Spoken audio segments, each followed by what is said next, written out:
일단 뭐 월별 달력 기준으로 한번 살펴보도록 하겠습니다. 그래서 일단 임대사업자 세금 일정 1년 단위로 일단 구분을 했는데요.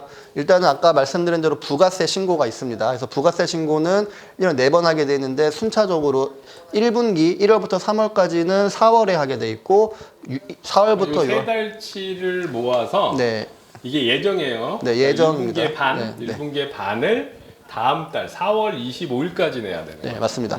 그리고 2분기는 다음 달 7월 25일까지 확정, 이때는 확정인 거죠. 1년을 반으로 나눠서 이 6월 단위 기준 잘랐으니까 이제 이때 1기 확정은 4월부터 6월까지 또는 1월부터 6월까지의 그 부가세를 내가 받아놨던 부가세를 내는 신고 및 납부를 하시면 되는 거고, 또 반대로 그러면 이제 7, 8, 9 아이고, 네, 좀 9월은 제가 없어서 뺐는데 7, 8, 9월은 이제 10월 달 하게 되고 이제 10월, 11월, 12월을 이제 다음 달 1월에 이렇게 하게 되어 있는 거죠.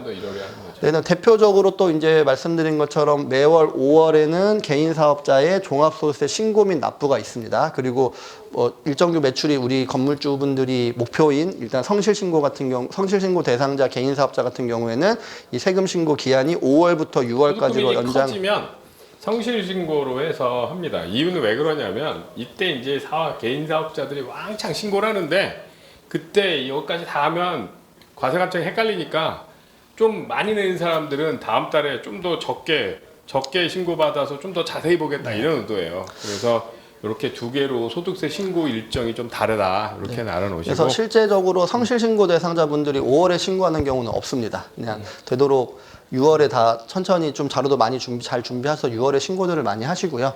그 다음에 이제 법인으로 만약 법인 명의로 우리가 임대 사업을 하시는 분들 같은 경우에는 매년 3월에 이제 세무 조정을 거쳐서 법인세 신고 및 납부를 또 하게 되어 있습니다.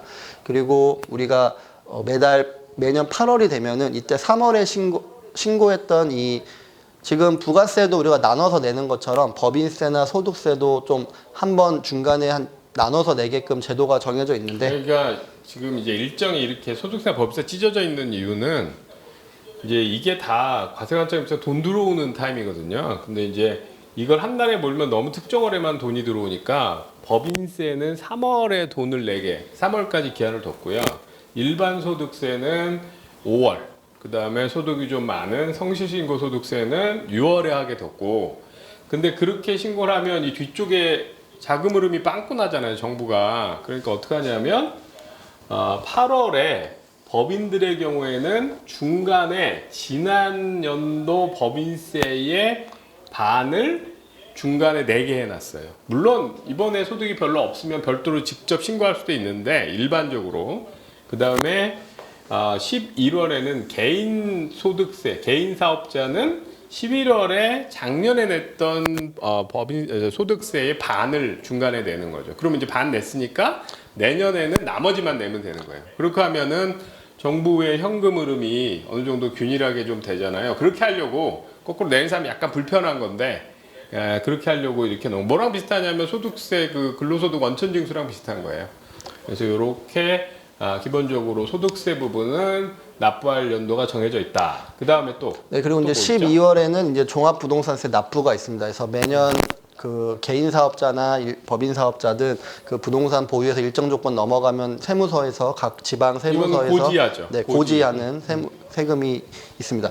그리고 일단 또 그 죄송합니다. 매월 우리가 월별로 네. 특정 월에만 있는 걸 좀 하죠. 네. 그러고 이제 그리고 나서 이제 우리가 그런 증빙들 아까 말한 거기가 필요 경비를 인정받기 위해서 적격 증빙이 있어야 된다고 했던 것들이 있는데, 또 반대로 인건비들을 줬을 때 우리가 부가세를 주고받고 하진 않잖아요. 인건비 같은 경우도 우리가 결국에는 나갈 때는 일단 따로 비용 처리를 하지 않지만 신고를 하진 않지만 그 1년 동안 우리가 지출했던 그 비용을 인정받기 위해서는 또 세무서에 한번 해야 될 절차가 있습니다. 이게 지급명세서라는 지급명세서 제출이라는 제도가 있는데, 이 1년에 한 번씩 내가 그 1년 동안 지출했던 인건비가 누구한테, 왜냐면 내가 줬던 이 인건비는 반대로 그 돈 받은 분들한테는 소득인 건 근로소득이 될 테니까 이런 것들을 서로 검증하기 위해서 1년에 한 번씩 그 지급명 제출하게 되어 있고, 매년 1월에는 일용 근로자, 그리고 매년 2월 우리가 뭐 연말정산이란 말 정말 많이 들어봤을 텐데 매년 2월에는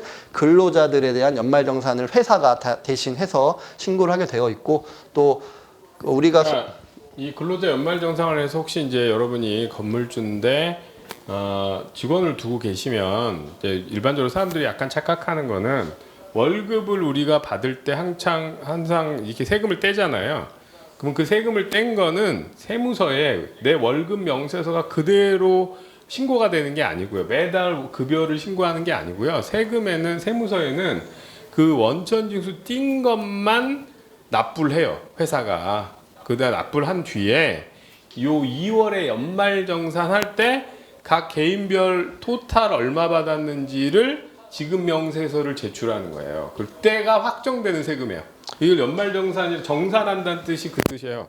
그래서 1년치 이 사람한테 주는 걸 다 모아서 그 1년 소득 가지고 소득세를 계산해서 그 소득세랑 중간에 원천 징수한 거랑 비교해 봤을 때 이 12월에 계산한 소득세가 더 크면 중간에 더 내야 되는 거고 12월에 계산한 세금이 작으면 중간에 원천 징수했던 걸 다시 돌려받아 원천 징수 환급됐다는 거 있잖아요. 소득세 환급됐다. 그게 이거예요. 알고 보면 자기 돈 냈던 거 환급받는 건데 근데 그때 이제 예전에 한번 어떤 시끄러운 일이 있었냐면 이때 환급이 아니라 납부로 됐었어요. 한번 납부가 되니까 사람들이 다 뭐 생돈 나가는 거라고 착각을 해가지고 그때 그 원천징수율 만들었던 그 담당자 공무원이 징계를 먹었죠.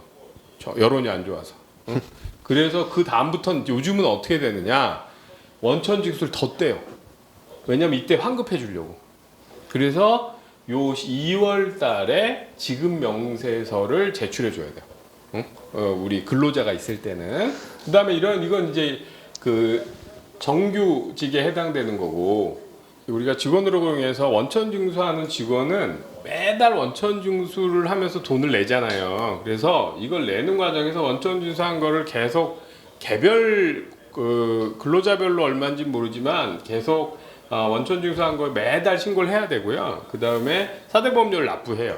근데 이 일용직은 그런 원천징수하고 신고하는 게 잘 없고 사대보험도 잘 체킹이 잘 안 돼서 일용직의 경우에는 중간중간 지급 명세서를 별도로 제출하게 되어 있는데 언제 내죠?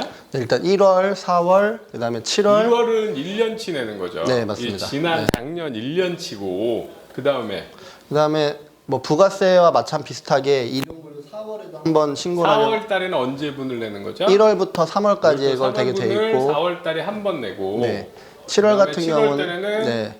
2분기 4월부터 6월까지의 지급 내역을 신고하게 되어 있습니다. 요 1분기 3개월치를 4월에 일용직 한다 얼마 줬는지 한번 제출하고 4월 6월치를 7월에 한번 제출하고 7, 8, 9월치를 10월에 한번 제출하고 10, 11, 12월치는 합쳐서 1년치 다 한 번에 하는 거죠. 그래서 일용직 관련된 지급 명세서는 4번 제출합니다. 4번. 물론 여러분이 저희한테 맡기시면 저희가 알아서 하는 거긴 한데 알고는 있으셔야죠. 알고는. 네, 맞습니다. 그래서 일단 우리가 매월 세무사들이 해주는 일이 일단 인건비 처리가 제일 많고요. 그다음에 분기별로 부가세 신고나 이런 일용직 지급명세 신고가 있고 또 1년에 한 번씩 종합소득세나 법인세 신고를 저희가 신고 및 납부를 다 도와드려서 신고서를 만들어서 보내서 납부를 도와드리고 있고요. 그다음에 재산세나 종부세 같은 경우에는 그 사업장으로 고지서가 날라오니까 그 고지서에 있는 날짜대로 그 납부를 하시면 세금은 일정상 크게 문제는 없게 진행할 수 있습니다. 임대사업자들이 알아야 될 대표적인 세금 일정이고요. 거기에 이제 세무서에 제출해야 될 대표적인 서류들을 좀 정리를 해본 겁니다. 네.